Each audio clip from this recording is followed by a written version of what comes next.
Coucou Maya. Coucou Christelle. T'attendais comme ça patiemment. Oui, non, c'est pas ça, c'est j'ai toujours mon. Je sais plus depuis quand ça date exactement, mais tu sais, j'ai un problème d'affichage, je me vois complètement difforme et dilatée à Ah non, l'écran. t'es superbe. Ah, c'est gentil. Ah non, non, t'es superbe. Par contre, moi, je cherche comment je... Comment tu vas? Je vais couper l'enregistrement. Hop. Il faut activer le son.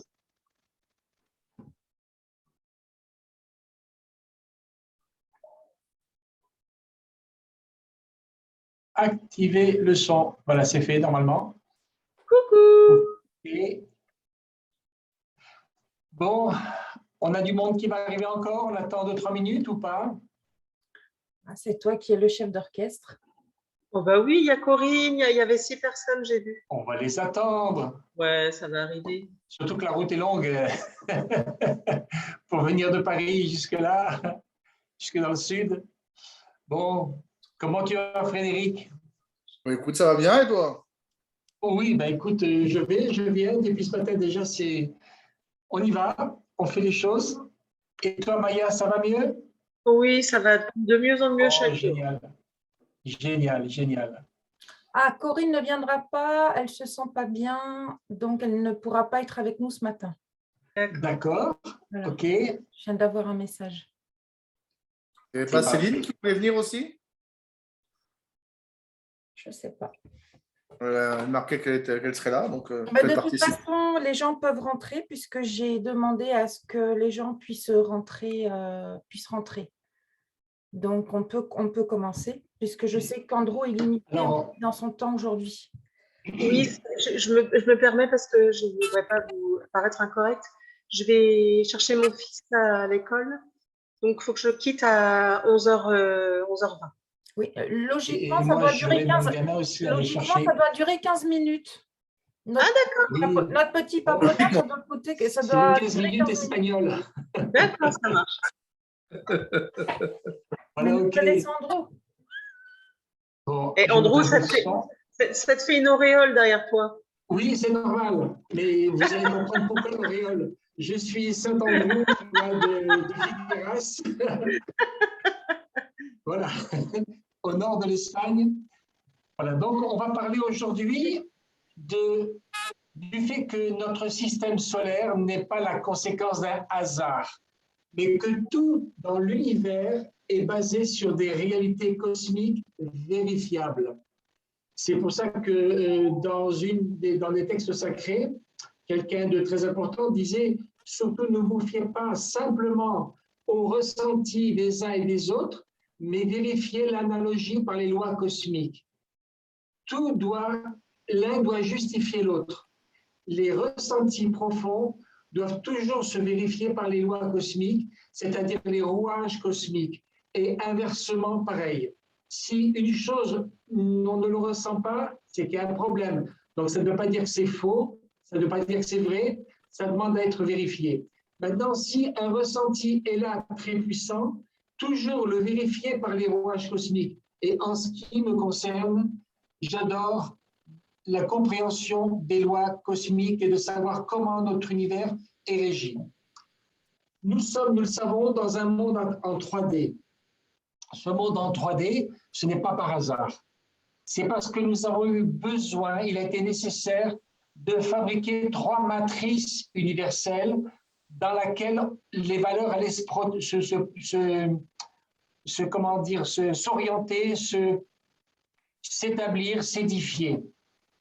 Et au début, on écoute les scientifiques qui nous parlent du Big Bang. Il y a une explosion générale et le hasard a bien fait les choses. Dieu a jeté les dés, il en est sorti un 6, un double 6, un triple 6. Bravo, on a gagné. Non, c'est pas ça. L'univers ne s'est pas fait simplement par un Big Bang, mais le Big Bang a été fonction d'un caractère établi dans une valeur bien définie. Et des valeurs qui nous dépassent énormément. Et on va le comprendre tout de suite.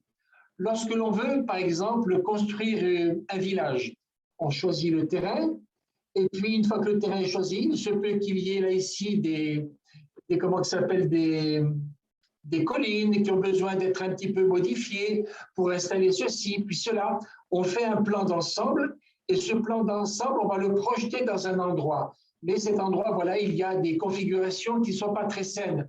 Alors, on va bourrer d'explosifs d'un côté, on va faire exploser donc le Big Bang, on va faire venir les bulldozers et puis tout un tas d'outils et on va donc aplanir le terrain. Après, on va commencer à défoncer le terrain par endroits et on va planter des fondations, on va établir une église, une mairie, des maisons, enfin voilà. C'est un schéma habituel. Et donc, pour l'univers, c'était la même chose. On n'a rien inventé. On n'a rien inventé. Lorsque la conscience cosmique très évoluée qu'on appelle le Père, le maître de l'univers, a voulu donc créer une œuvre nouvelle en face de lui, à l'image de ce qu'il avait structuré dans son idée, il a fallu un endroit. Donc, il a fallu donc cet endroit, on appelle ça la cause. Et à l'intérieur de la cause, donc c'est le cercle rouge. Rouge, c'est pas par hasard, parce que ça correspond à l'élément feu, c'est-à-dire la pensée première, la causalité a été définie, et là, il a fallu commencer à dynamiter le terrain, donc le fameux Big Bang. Et donc, à planifier, à commencer à arranger, mais ça a mis du temps. Nous, à vue humaine, on dit, oh là là, des milliards d'années. Mais aux yeux de la divinité, 1 million, 1 milliard d'années, c'est quelque chose de très relationnel, relativement peu important. Pour lui, ça représente peut-être 2 mois, 1 mois, 15 jours, je ne sais pas. Je n'ai pas la définition exacte. Je peux l'avoir en aperçu par rapport aux anges, mais par rapport aux hiérarchies supérieures, jusqu'à la divinité absolue, le maître de l'univers, 1 milliard d'années, ça ne veut pas dire grand-chose. Ça ne veut pas dire grand-chose. Et donc, il a créé un champ de causalité.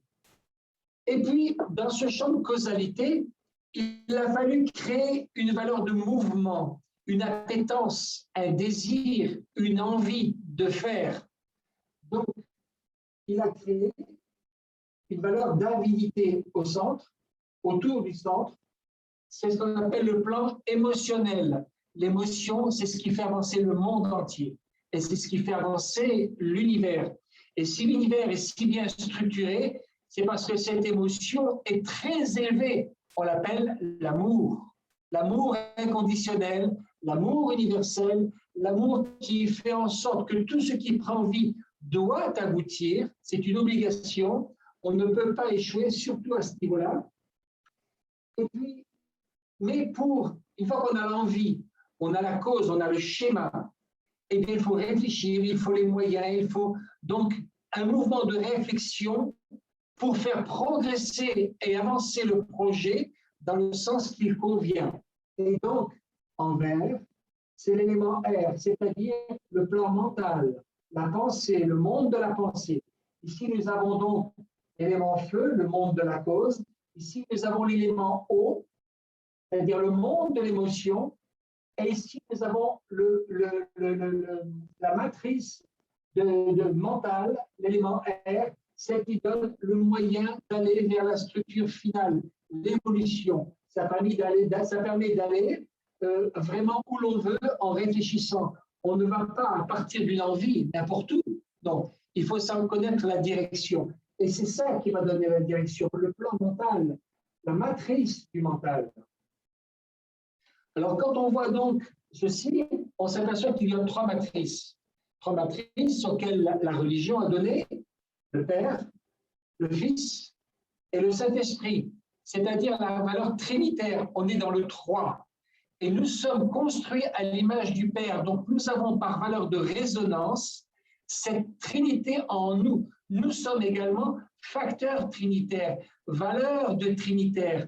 Nous avons la volonté, nous avons l'émotion et nous avons la pensée. Donc, nous sommes également parfaits en ce sens. Mais de même qu'un gland planté en terre n'est pas un chêne et qu'il doit faire d'énormes efforts pour grandir d'abord ses racines dans la terre, puis sortir les premières tiges, les premières branches, les premières feuilles, et il reste encore très fragile dans sa structure avant de devenir, au bout de X années, un chêne fort et vigoureux, porteur également de fruits qui va à nouveau donc placer en terre. Il va donc falloir grandir. Et nous sommes cette jeune plante qui pousse, qui sort de terre, mais tellement fragile encore. Nos émotions ne sont pas bien structurées. On le voit à l'heure actuelle dans notre monde. Notre pensée est un peu flouée. On ne sait pas comment faire. On pense et on repense et on pense encore. On défait, on reconstruit. Mais la cause est là. On veut évoluer. On veut avancer ou on ne le sait pas très bien. Un petit peu comme l'enfant qui vient de naître, il est un peu aveugle. Il voit des formes, il voit des ombres. Et il essaye de comprendre, de voir à quoi, comment s'identifier, identifier le monde autour de lui. Donc, nous avons 3 matrices. Dans ces matrices, on a des valeurs supérieures et ces matrices ont des valeurs inférieures. Donc, la matrice de la cause a une valeur, oh là là, mon feutre, j'aurais dû le vérifier avant, oui, il écrit, ça va, inférieure, et il a une valeur supérieure. Notre valeur émotionnelle a une valeur inférieure et une valeur supérieure. Notre valeur mentale, et les pensées qui sont très lourdes, valeur inférieure, et notre mental a aussi des valeurs supérieures. Je pourrais ramener ça à l'échelle cosmique, mais je ne le ferai pas aujourd'hui parce que ça irait trop loin. Et donc, nous voyons que nous avons 7 horizontales. Ces 7 horizontales sont les 7 niveaux de...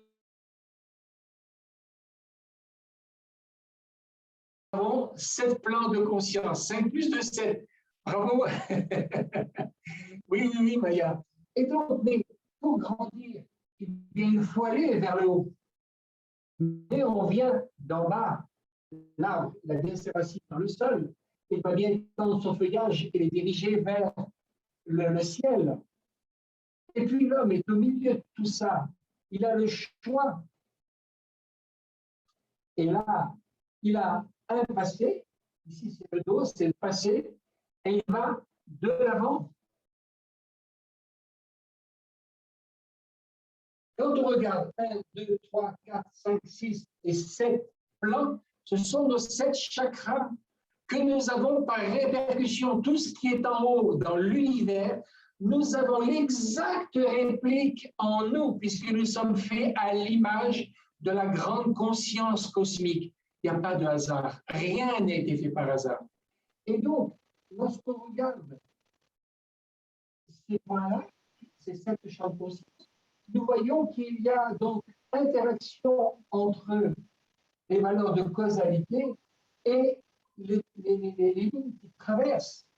Nous avons donc ici 1 point, 2 points, 3 points, 4 points, 5, 6, 7, 8, 9, 10, 11 et 12 points. Eh bien, c'est tout simplement les 12 constellations du zodiaque, et ni plus ni moins. Alors, déjà, une parenthèse, quand les gens nous disent « Oh, il y a une 13e valeur astrologique, il y a une 13e constellation. » Il n'y a que 3 matrices. À l'intersection des matrices, nous avons 12 points. Donc, il ne peut pas y en avoir 13, sinon il faudrait un 14e. Pour qu'il y ait lien d'un point à un autre. Ici, nous avons donc, puisque nous avons les 12 constellations du zodiaque, je vous écris quelques noms vite fait. Nous avons le bélier, nous avons le taureau, nous avons le gémeaux, nous avons le cancer, nous avons le lion, nous avons la vierge, nous avons la balance, nous avons ici le scorpion, nous avons ici le Sagittaire. Sagittaire, nous avons ici le... Ça, c'est le signe de Saturne. Capricorne, le fameux Capricorne, nous avons donc... Capricorne, je ne me rappelle plus, j'ai un bug. Ici, nous avons donc le Verseau, nous sommes dans l'ère du Verseau, et nous avons ici le Poisson. Donc, partant de là, 12 points, nous avons ici, puisque nous allons de l'avant. Donc, nous avançons, nous avons ici l'ascendant. Nous avons ici le descendant, c'est l'inverse, c'est le passé. Nous avons ici le fond du ciel. Et nous avons ici le milieu du ciel.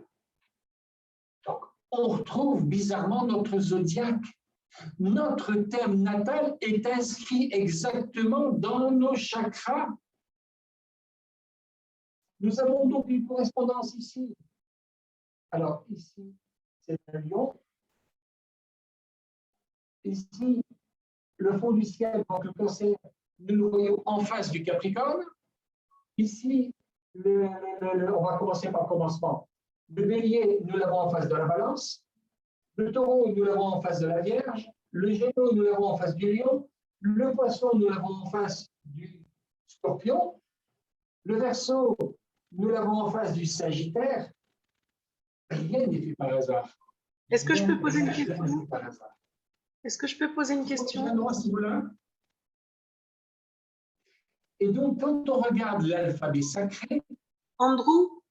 Oui. Excuse-moi. Est-ce que je peux te poser une question? Oui, bien sûr, il faut. Qu'est-ce qui a déterminé la place des signes sur le cercle? Eh bien, par l'observation du ciel. D'accord. Simplement que le zodiaque, c'est notre œuvre cosmique, c'est notre matrice causale. Et tout ce qui se passe à l'intérieur est en fonction de la projection de la conscience supérieure. C'est la matrice causale. Ce qui veut dire, très bonne question Maya, ce qui veut dire que, sinon j'aurais oublié de le dire peut-être, il y a tellement de choses à dire, que nous sommes dans un œuf cosmique. Nous sommes donc des poussins, à différents niveaux d'évolution, mais des poussins. Et le poussin sort de l'œuf quand il est entièrement réalisé.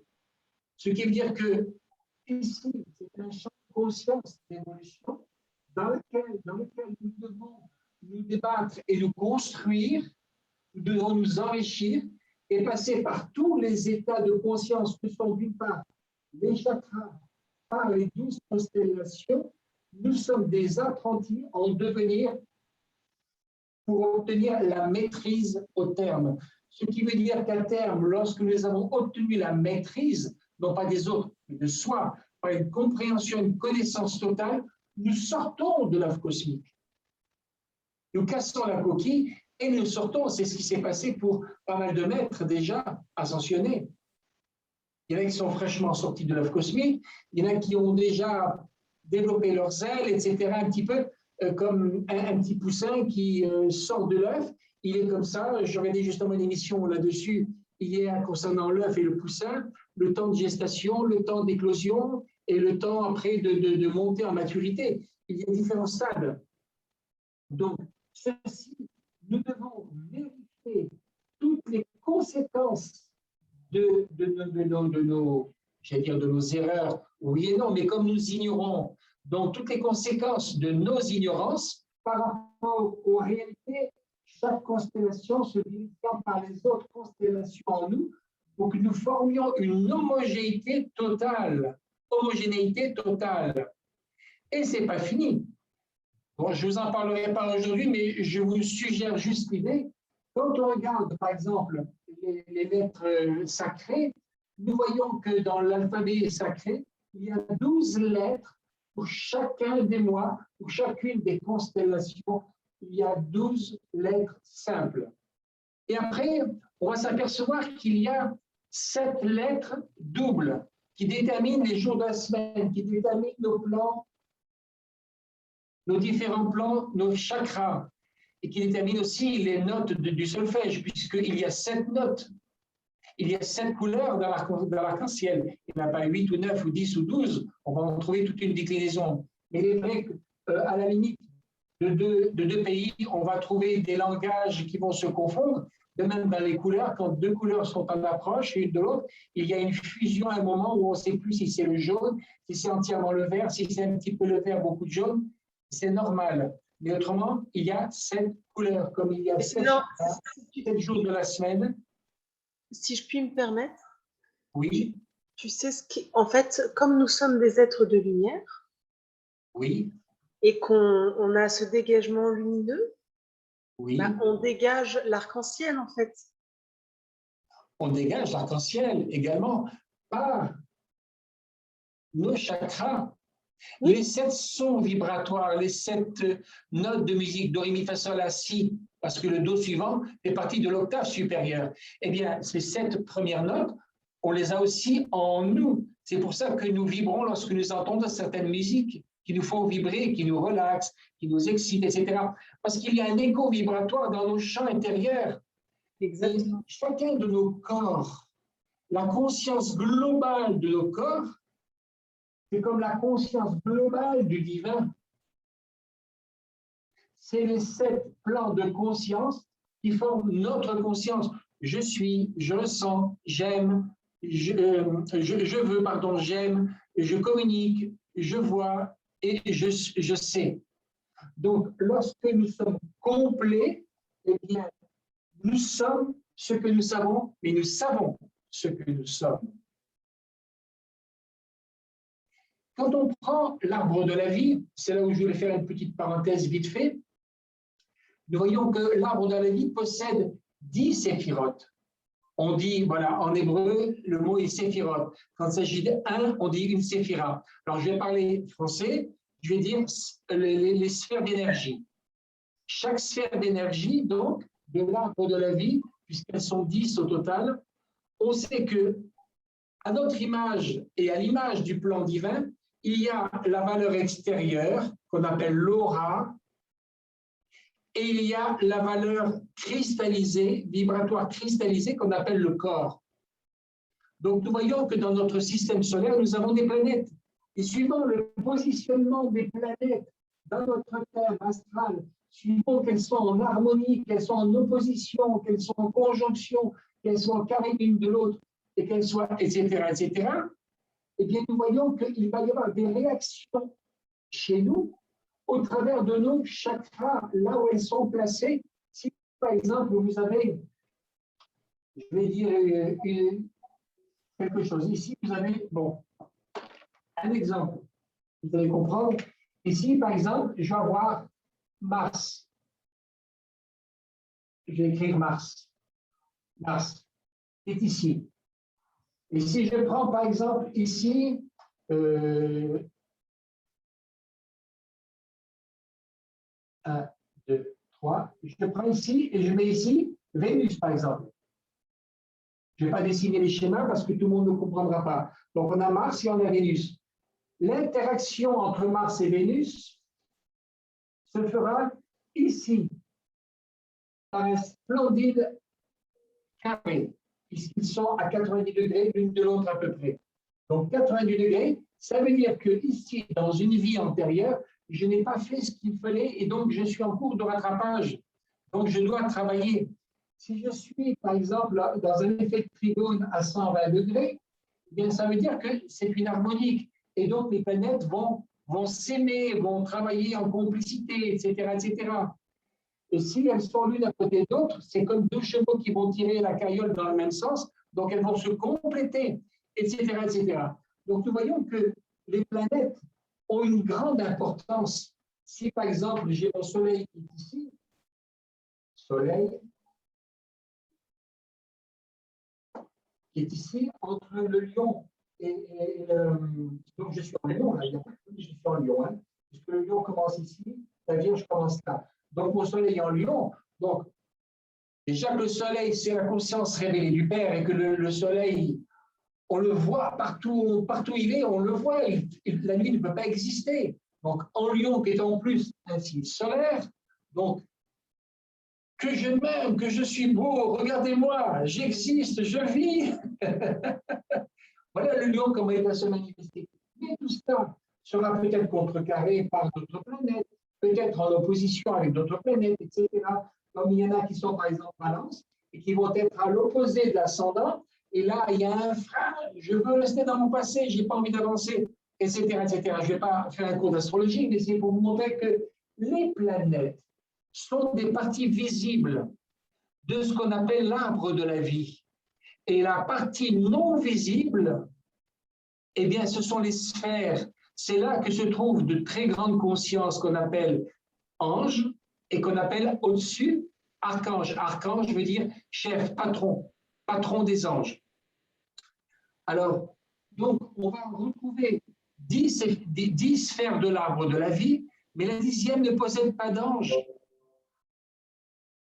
La 10e ne possède pas, c'est la Terre.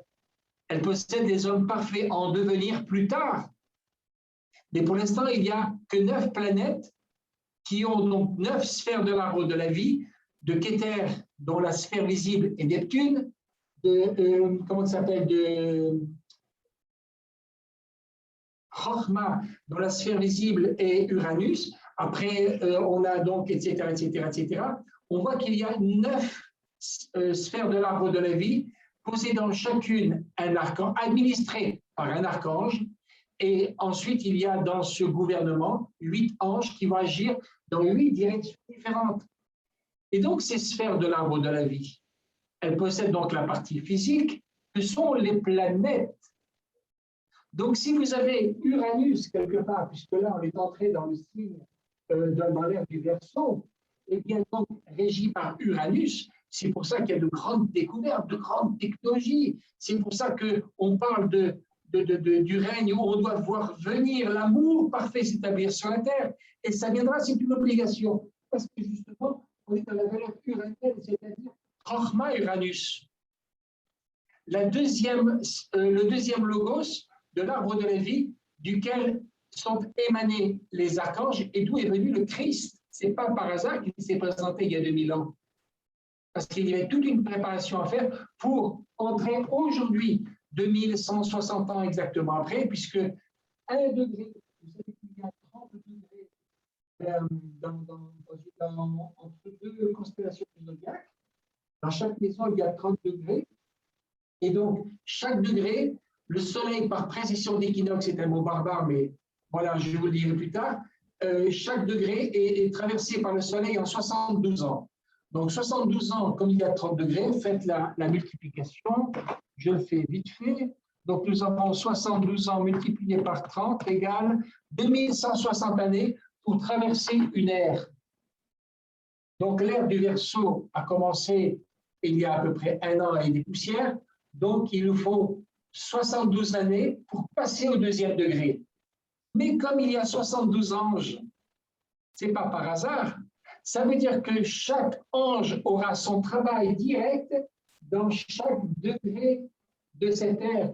Et là, on est dans le 1er degré, puisque ça va durer 72 ans, le 1er degré. Qui va régir?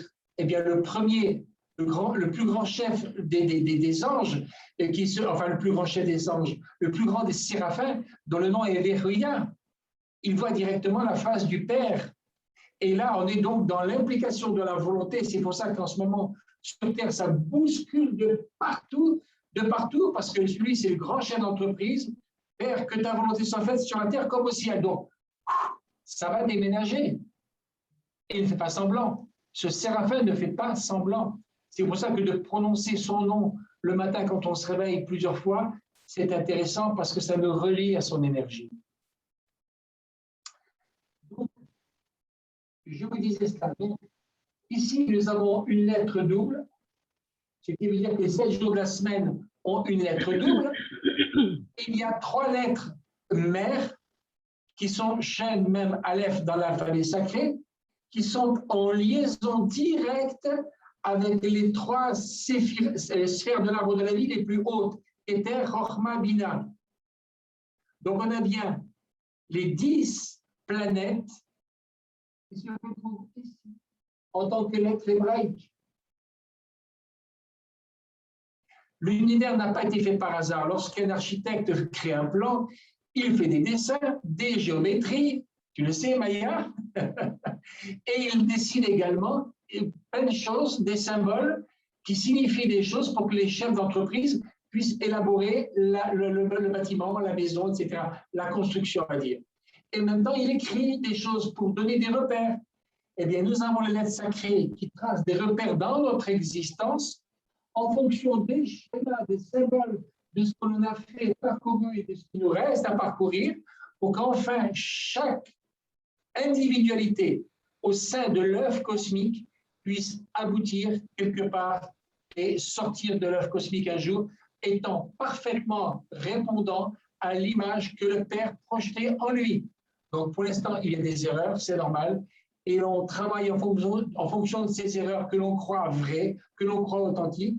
On s'en ramasse plein la figure, plein la tête, plein le cœur, on pleure, et puis on repart de l'avant. Ça nous permet de nous perfectionner au sein de l'œuf cosmique. J'ai dépassé le quart d'heure? Je suppose que oui. C'est pas grave. Est-ce qu'il y a des questions à ce niveau-là? Il y a tellement à dire, tellement à dire. J'ai une question. Oui. Est-ce que, tu sais, la dernière fois que tu en avais parlé, Oui. tu avais dit que la Vierge, quand on était en Vierge, c'est qu'on terminait un cycle. Oui, alors d'accord. Un cycle dure quand on commence un cycle, pardon, je vais prendre par le commencement, c'est mieux que de prendre par la fin. Quand on commence un cycle de vie, d'incarnation, je parle d'un cycle d'incarnation, on commence toujours en bélier. Parce que le bélier, c'est l'intériorité. C'est moi, je me construis à l'intérieur, la maison 1, c'est la maison de l'intérieur.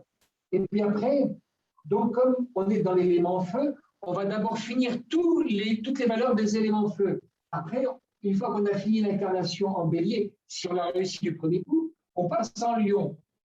Deuxième signe, qui est un signe fixe du feu, donc de la causalité. Si on réussit du premier coup, on passe en sagittaire. Et là, donc c'est un signe mutable, parce qu'il nous permet de sortir de ce cercle-là pour aller vers un autre cercle. Et là, on va arriver ensuite, une fois qu'on a fait les éléments feu, on va aller dans les éléments eau. On va s'incarner en tant que cancer, puis le cancer va travailler en scorpion, et le scorpion va travailler en poisson. C'est le deuxième cycle d'incarnation, le deuxième cycle, pardon. C'est le deuxième mouvement, le mouvement eau. Feu, eau, air, terre. On ne peut pas en sortir. C'est le fameux yod, ré, vav, ré du tétragramme divin. On n'en sort pas. Quand on a fini de travailler en poisson, on va rentrer dans l'élément air. Et l'élément air, on va rentrer dans le signe cardinal de la balance. Après, on va travailler en verseau. Et enfin, on finira en gémeaux.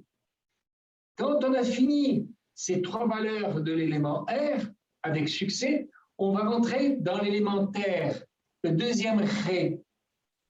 On va donc commencer un cycle cardinal en Capricorne, on va passer en taureau pour finir dans la Vierge. Et la Vierge, c'est un petit peu la récapitulation de tous les signes. C'est pour ça que souvent, je dis bien souvent, pas toujours du tout, et souvent on voit les Vierges ont une vie différente parce qu'elles doivent passer par tous les signes du zodiaque dans une seule incarnation. Alors maintenant, on ne réussit pas forcément l'incarnation bélier du premier coup.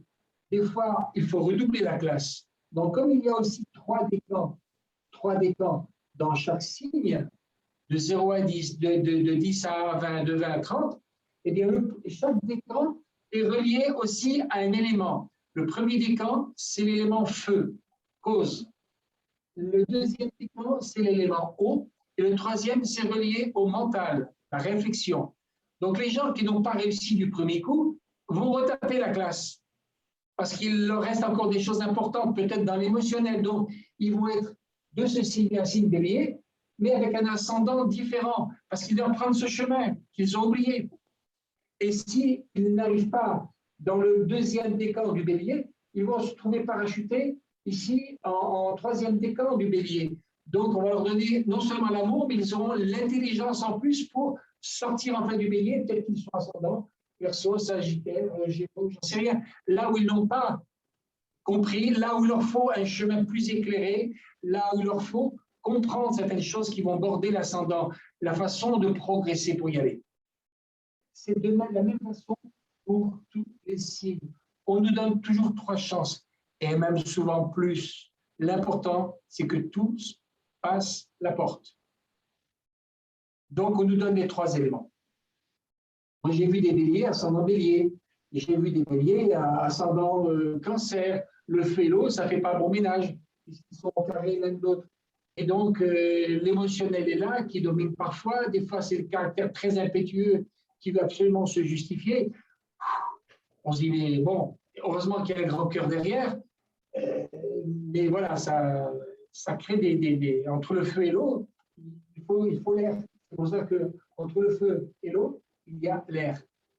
C'est l'élément neutre, c'est la conciliation, le conciliateur. Donc voilà, Maya, est-ce que j'ai répondu? Pas? Voilà. Oui. Et il y a beaucoup de choses encore qui peuvent se dire. On peut dire, si on prend l'exemple parmi nous, je ne sais pas quel signe tu es, Frédéric. Pardon? Ah, mais il n'a pas de micro. D'accord. Alors, moi, je suis taureau. Un exemple, le mien. Comme ça, je mouille personne. Je suis Capricorne.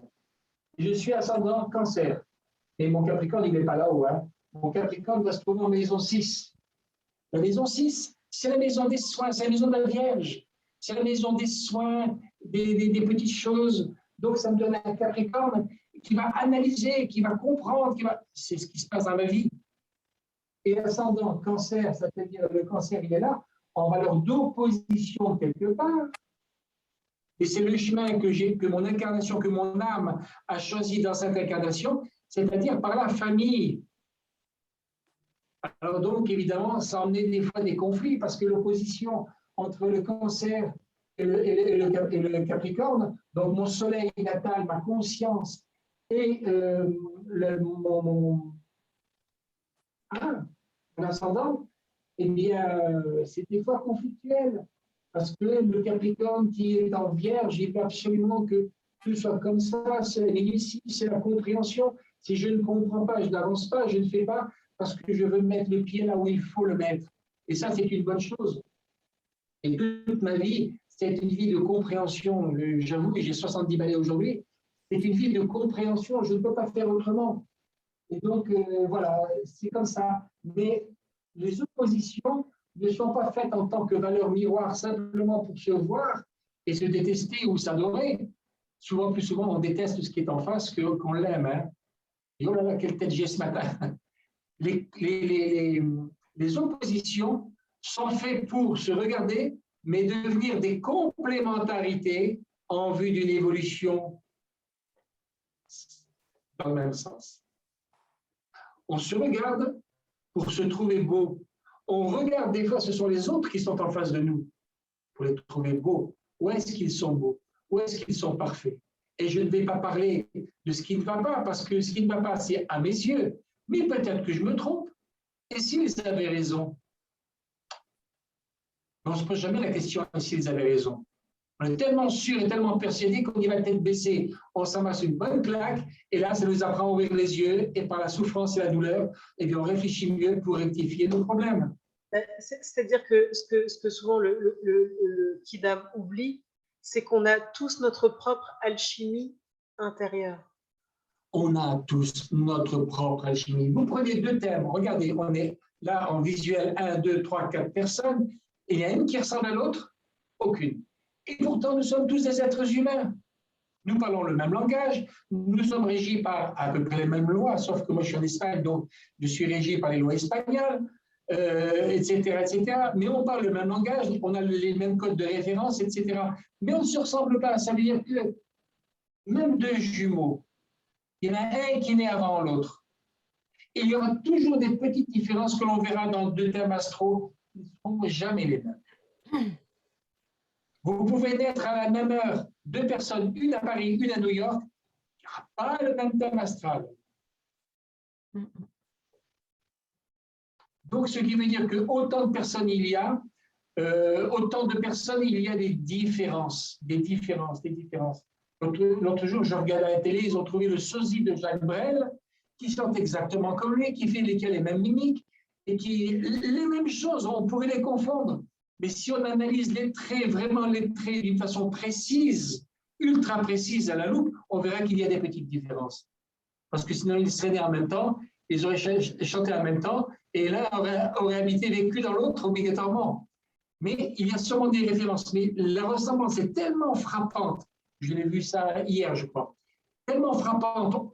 J'ai entendu chanter le premier, j'ai vu chanter le deuxième, mais où est le vrai? Et la même ressemblance. Ce qui veut dire que si on analyse au fond des choses, on voit qu'ils ne sont pas exactement, ils font partie de la même famille d'âme, très certainement. Parce que dans une même famille d'âme, il y a des ressemblances. Comme Arlette et moi, vous connaissez ma soeur Arlette, et moi, on a des ressemblances. Avec mon frère Luc et ma soeur, mon autre soeur Catherine, il y a des ressemblances. Quelques ressemblances. Et quand on regarde, on sait qui est qui et qui est qui. On fait la différence. Donc, nous pouvons avoir des mêmes familles d'âme, nous pouvons avoir des mêmes ressemblances, mais nous ne sommes pas exactement à la même image, nous ne sommes pas des robots. Et nous avons des comportements différents en fonction de la structure de notre physique, parce que c'est notre âme qui a construit notre corps physique. Donc, on réagit en fonction de ce que nous sommes. Et on ne sait que ce que l'on sait. Une question. Oui. Depuis quand? Alors, j'ai quelques bribes de connaissances, mais je sais que dans tous les peuples primitifs, en Australie, en Afrique, etc., il y avait déjà une corrélation entre la cosmogonie et la cosmologie, et entre les dieux et les étoiles, entre les dieux et les astres, etc. Mais depuis quand, à part Asiel, à part toi, depuis quand on assemble, on corrèle l'astrologie et les anges? Depuis pas longtemps. Est-ce que dans l'Antiquité, est-ce que soit Aristote, est-ce qu'il y a eu des traces de savoir à ce niveau-là? Et je vais te répondre pourquoi non. Parce que le monde, l'humanité, notre humanité est en évolution. Est-ce que nous sommes plus évolués que les premiers hommes sortant de leur caverne avec leur massue? On est un peu plus évolués. Oui. Est-ce qu'on est un peu plus évolué que les Égyptiens qui utilisaient le bronze seulement? Oui. Alors, comment se fait-il qu'il y ait une précision au niveau de la construction des pyramides, etc.? Je n'aborderai pas ce sujet-là qui dépasse le cadre de notre sujet principal. Mais il y a avec certitude une évolution, et donc les matériaux qui étaient là à l'époque, qui auraient pu construire des fusées, n'ont été utilisés qu'à notre époque maintenant. Oui, je comprends. Ça veut dire qu'il y a une évolution technologique qui a suivi en fonction de l'évolution de la pensée. Et de la perception. À l'époque, il y avait tout le monde faisait par exemple des soins égyptiens. Donc aujourd'hui, ils veulent perpétrer les soins égyptiens, qui pour moi sont dépassés de loin, puisque la voiture va quand même plus vite que le cheval avec la remorque. Ça marche bien quand même. Hein. Mais les chevaux tirant une remorque, ça avance quand même. Hein. Et oui, les soins esséniens, qui étaient redoutablement efficaces, puisque les Esséniens soignaient le corps de Jésus, puisque Jésus ils étaient deux en un. Il y avait le Christ et il y avait Jésus. Mais la vibration du Christ était tellement puissante que le corps physique de Jésus, qui pourtant était un très haut initié, eh bien, se détériorait, qu'il fallait le restaurer de temps en temps. C'est pour ça que de temps en temps, Jésus se retirait et les Esséniens restauraient le corps physique de Jésus. Il brûlait de l'intérieur. Voilà. Et donc, ils étaient extraordinaires. C'était je vais le dire, c'était les premiers tacos de la Marne. Ils roulaient à 30 à l'heure. On pouvait mettre 5-6 personnes dedans. Mais rien à voir avec nos voitures actuelles. C'était adapté aux voitures actuelles sont très performantes, mais rien à voir avec les voitures qui vont arriver dans un siècle ou dans 2 siècles. Oui, mais déjà à l'époque, c'était déjà d'un niveau. Je rejoins Maya qui justement appuie sur un point, c'était déjà bien par rapport à l'époque. Oui, Déjà, par oui. rapport à cette époque-ci, nous étions déjà bien en évolution. Et là, notre époque actuelle où justement, il y a plein d'évolutions au niveau des… Tu parles de voitures, mais c'est vrai que même au niveau des De énergies, partout. nous évoluons aussi. À l'époque, on n'était pas capable d'aller sur la Lune. En Aujourd'hui, fait, oui. en fait, Aujourd'hui, on projette d'aller sur Mars. en fait, Est-ce que c'est bon, est-ce que c'est pas bon? C'est autre chose. je pense, moi, tout simplement, parce que, en fait, quand on y pense, il y a souvent des analogies entre l'infiniment grand et l'infiniment petit, entre Oui, exact. la lumière et la matière. Et en Mhm. fait, il y a une densification de la lumière, de la même façon qu'il y a une densification dans la matière. Dans la matière. Je suis d'accord. Regarde, Maya, le film Le Solar, nous avons l'exemple. André, qui est un médecin qui est mort parce qu'il avait une cirrhose du foie, parce que, bon, bref, il arrive là-haut, on le soigne. Et puis à un moment donné, il voit quelque chose et puis il dit à celui qui l'accompagne, j'ai oublié son nom, il lui dit, mais ce genre de médecine n'existe pas encore sur Terre. Je crois qu'il parlait du rayonnement vert de guérison. Il dit pas pour l'instant, mais bientôt. Mais un jour, ça existera. Ça veut dire qu'il faut que la conscience évolue pour que les choses puissent se découvrir et on soit en mesure. Est-ce que vous avez donné à Boeing 707 à piloter un enfant de 3 ans? 747? Non. Il va toucher à tous les boutons, bam, il va se faire fonctionner le siège éjectable, j'en sais rien, et il a 3 ans. Nous, humains, on a quel âge sur l'échelle cosmique? Quelques semaines. Et j'en vois même certains qui voudraient utiliser des soins qui viennent de là-bas, des milliards d'années-lumière, des constellations ultra avancées. Et on va se faire, excusez-moi l'expression, on va se faire sauter la canard. D'abord, on n'est pas capable de les absorber, parce que comme on n'est pas à la hauteur, là-haut, je peux vous dire qu'il y a des clés, des verrouillages. Et aucun humain n'y va s'il est autorisé. Ça, c'est impossible. On ne peut pas fracturer une porte pour entrer et voler les soins. Moi, je me rappelle à l'époque où je faisais on m'embarquait carrément, je croyais pour moi que c'était normal. Pour moi, tous les gosses de 15-16 ans, vous pouvez voir ça. On m'embarquait et puis je voyais des géométries avec des langages vibratoires, avec des couleurs différentes et des logiques, mais des logiques fantastiques qu'on ne connaissait pas sur Terre. Et je me disais, bon, et ça, je le ramène, je le ramène, je le ramène. Et plus je revenais sur Terre, plus je revenais, et plus ça disparaissait. Je dis non, il faut que je me rappelle au moins d'un mot, au moins un mot clé. Je voulais garder un souvenir de là-bas, de là-haut. Et quand j'arrivais sur Terre, il n'y avait plus rien. Plus rien. Parce que cette science ne m'appartient pas. Cette logique appartient à d'autres systèmes solaires, mais ne m'appartient pas à moi dans ce système solaire et ne peut pas appartenir tant que ce système solaire n'aura pas gravi les échelons. On est tellement ignorants. Heureusement qu'ils ne nous laissent pas avoir ce genre de capacité d'opération, sinon on commettrait des catastrophes. Mais je discutais hier avec une amie, et en fait, ce qu'on se disait, c'est que pour les personnes comme nous qui cherchent l'éveil, la compréhension, Oui. etc., c'est que de plus en plus, en fait,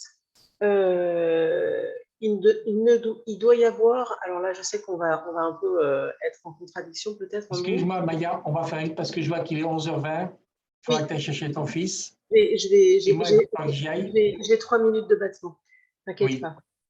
C'est qu'en fait, de plus en plus, on doit être en guidance, petit clin d'œil Christelle, on doit être en guidance avec son âme. Et les connaissances, c'est très important, Andrew, je ne dirai jamais le contraire, mais il doit y avoir un équilibre à trouver où on ne va pas chercher les connaissances dans les livres. Et en fait, la connaissance de plus en plus ne se trouvera ni dans les stages, ni dans l'expérience des autres, ni dans le fait d'apprendre par la lecture, mais on va recevoir en étant en communion, en étant en réception, en guidance avec son âme. Et quand on aura cette connexion qui sera densifiée, qui sera beaucoup plus ouverte, là, on pourra commencer vraiment à soigner différemment, à vivre différemment, c'est-à-dire sans être dans une façon de vivre, de façon, comment dire, guidée par notre père intérieur, mais guidée par notre mère intérieure.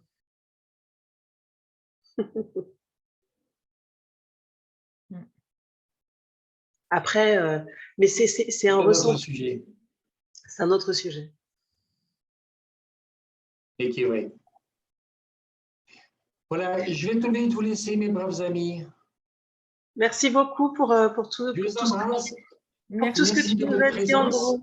merci pour ce S'il y a moment. des questions, Christelle, on pourra revoir tout ça pour faire Non, mais j'aimerais quand même vous remercier d'avoir partagé, parce que si on se quitte comme ça, je dirais que ça serait mal aimable par ceux qui vont nous regarder, parce que c'est enregistré. Nous allons nous dire au revoir correctement. Je vous en prie. Au revoir correctement, au revoir correctement, avec Merci, des bisous, Andrew. avec Merci, des embrassades, avec le cœur, avec l'âme. Merci Frédéric. Merci. Et à une autre fois, avec grand plaisir, Andrew. Un autre Avec grand rendez-vous plaisir. dans 15 jours. Au revoir. 15 jours. C'est tous les Oui. 15 jours. 15 jours. Ok, super. À bientôt. À À bientôt. bientôt. Au revoir.